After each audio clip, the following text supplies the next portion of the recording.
ఉదయం మాజీ ఎమ్మెల్యే గారైన శ్రీ కైలా అనిల్ కుమార్ గారు ఒక పెట్రోల్ డీజిల్ అనే కార్యక్రమానికి వచ్చి ఆ టాపిక్ని అసలైన టాపిక్ని డైవర్ట్ చేస్తా ఏదో పొత్తు ధర్మం గురించి నరేష్ని ఎంతో ప్రాణంగా ప్రేమించే నరేష్ని తొక్కేస్తున్నారన్నారు.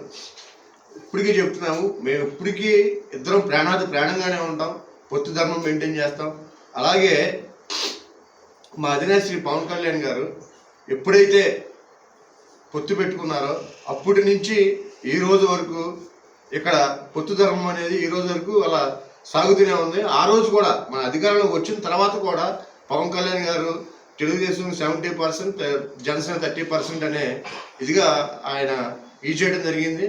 అదే 30% కోటాలో మాకు ఈ రోజు అధికారం వచ్చిన జూలై 4వ తారీఖు నుంచి 2024 నుంచి ఈ రోజు వరకు ఆ 30% కోటా మాకు అనేది మా కూటమి ఎమ్మెల్యే గారు కుమార్ రాజా గారు ఈ రోజు వరకు మాకు ఆ 30% కోటలో మాకు ఈ రోజు వరకు న్యాయం జరుగుతూనే ఉంది అని చెప్తున్నాను.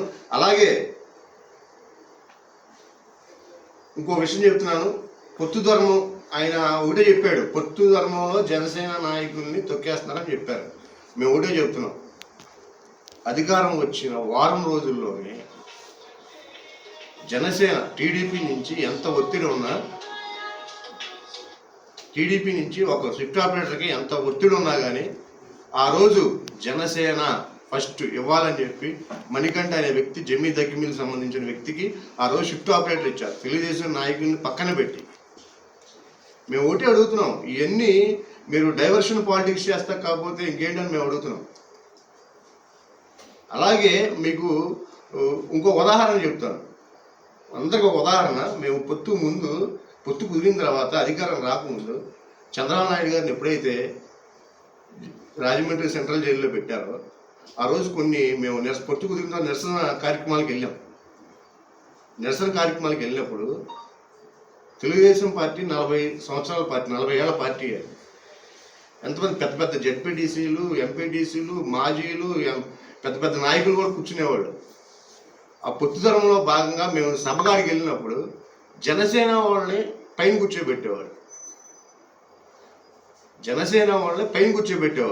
ఎంతో పెద్ద మహానంద 40 years 50 years రాజకీయం ఉన్నవాళ్ళు కూడా మా ముందు కింద కూర్చునేవాడు.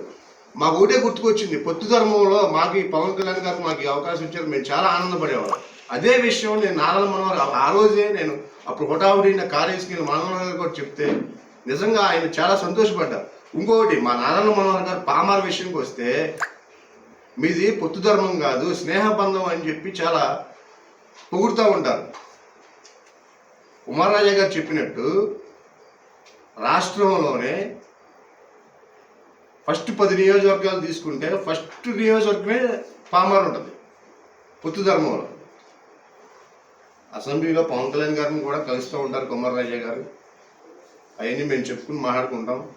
అలాగే ఇంకో విషయం, ముఖ్యమైన విషయం చెప్పాలి ఏంటి, ఎమ్మెల్యే గారికి, మాజీ ఎమ్మెల్యే గారికి ముఖ్యమైన విషయం చెప్పాలి. నాకు సెప్టెంబర్లో కొంచెం దురదృష్టవశాత్తు మాది షాప్ ఒక ఇన్సిడెంట్ జరిగింది. మేము చాలా ఇబ్బందుల్లో ఉన్నాం. ఆ రోజు గణేష్ గారు కూడా వచ్చారు, ఉదయమే తెలుగుదేశం నాయకులు అందరూ మాకు అండగా మొత్తం వచ్చారు.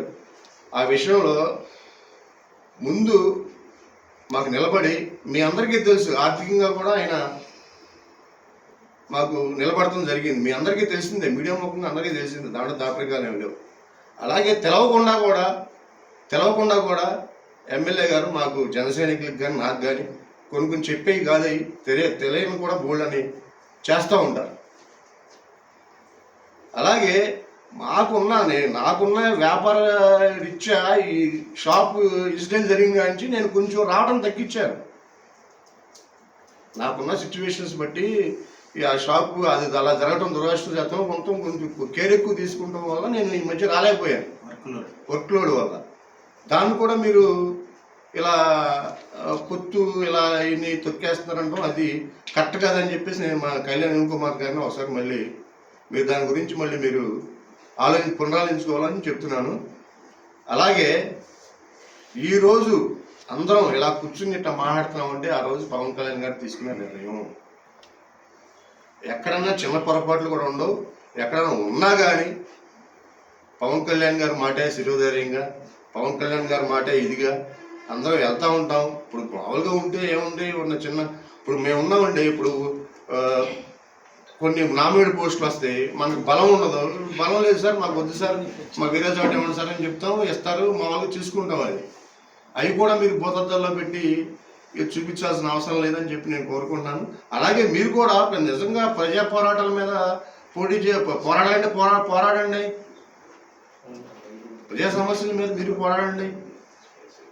పోరాడి మీరు ప్రజలకు న్యాయం చేసే విధంగా మాట్లాడాలి. కానీ ఇలా అనవసరంగా ఈ జన సైనికుల్లో ఒక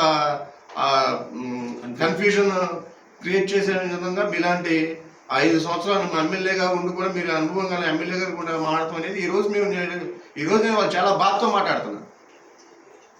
మిమ్మల్ని విమర్శించట్లా.